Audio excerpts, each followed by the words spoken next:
Bonjour à toutes et à tous et bienvenue dans ce nouvel épisode du podcast Le Pharmapreneur. Aujourd'hui, nous allons parler d'un sujet qui touche de plus en plus de pharmacies, à savoir la mise en place du click and collect et de la livraison. Ces services, qui ont explosé avec la pandémie de Covid-19, font désormais partie intégrante du paysage pharmaceutique. Mais au-delà de l'effet de mode, quels sont leurs impacts sur la gestion des officines? Comment s'assurer que ces services répondent vraiment aux attentes des patients tout en étant rentables pour l'officine? On va explorer cela aujourd'hui dans cet épisode. Préparez-vous pour une analyse approfondie de ces tendances et de leur avenir pour nos pharmacies.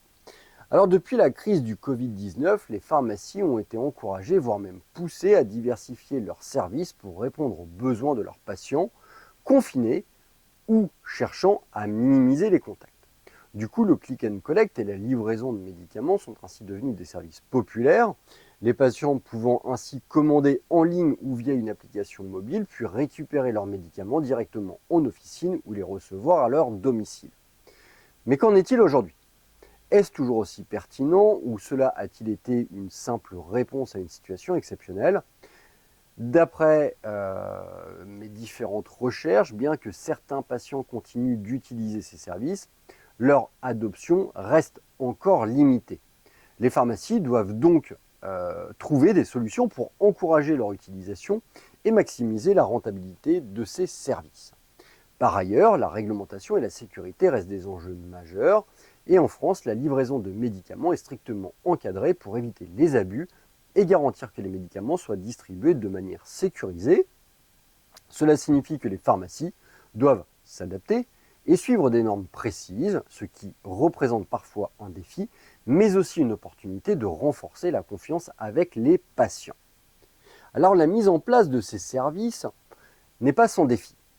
Pour qu'ils soient vraiment efficaces, il faut une organisation logistique impeccable.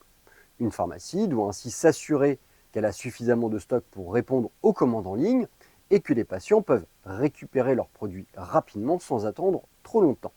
De plus, il y a des défis financiers.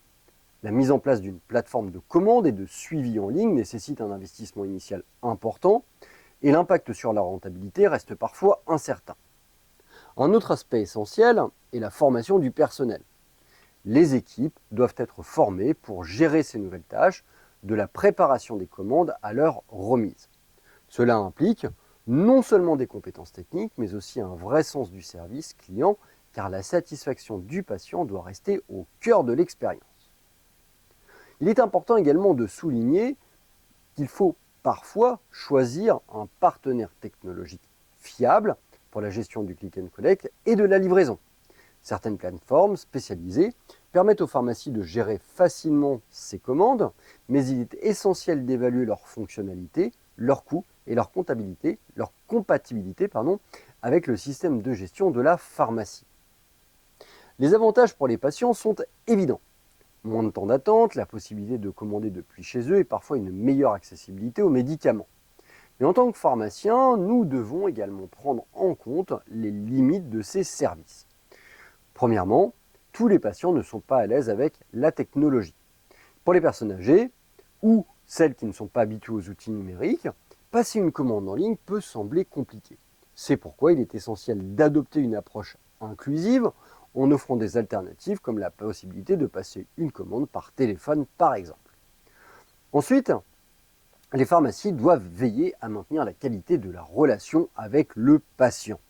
Car une des forces de l'officine est justement ce contact direct, ces échanges avec les patients qui permettent de conseiller, d'accompagner de manière extrêmement personnalisée. Avec le click and collect et la livraison, le risque est de réduire ce lien humain. C'est pourquoi il est crucial de trouver un équilibre et de continuer à privilégier le conseil. Enfin, il y a la question de la rentabilité. Ces services peuvent générer des coûts supplémentaires, notamment au niveau de tout ce qui est logistique, plateforme en ligne, livraison, et tous les patients ne sont pas disposés à payer pour cela. Il est donc nécessaire de bien étudier son modèle économique pour s'assurer de la rentabilité de ce service et qu'il ne devienne pas un simple centre de coûts. Alors, comment intégrer le click and collect et la livraison tout en optimisant leur gestion? Je vais vous donner quelques conseils de façon à améliorer ou à mettre en place ce type de service. Tout d'abord, il va falloir penser à analyser les besoins de votre patientèle. Tous les patients n'ont pas les mêmes attentes. Certains peuvent être intéressés par la livraison, d'autres non, plus ou moins rapide. En comprenant mieux vos patients, vous pourrez mieux adapter vos services. Ensuite, il va falloir penser à investir dans une plateforme performante et intuitive. Il est essentiel que le processus de commande en ligne soit simple et fluide, sans frottement, va-t-on dire. Et plus l'expérience de l'utilisateur est bonne, plus vos patients seront enclins à réutiliser ce service.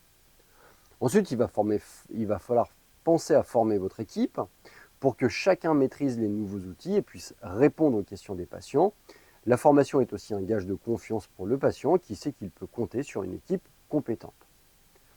Il va falloir également penser à promouvoir ces services auprès de votre patientèle. Une bonne communication est la clé pour faire connaître les avantages du click and collect et de la livraison. Pensez à mettre des flyers, des affiches et même des campagnes sur les réseaux sociaux.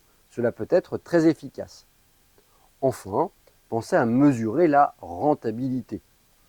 Je vous invite à suivre de près les coûts et les bénéfices générés par ces services. Si vous constatez qu'ils coûtent plus qu'ils ne rapportent, il pourrait être intéressant de revoir votre approche ou de limiter leur utilisation. Je suis contre le service gratuit. Un service gratuit est un service qui n'est pas valorisé, aussi bien d'un point de vue financier que d'un point de vue, je dirais, intellectuel.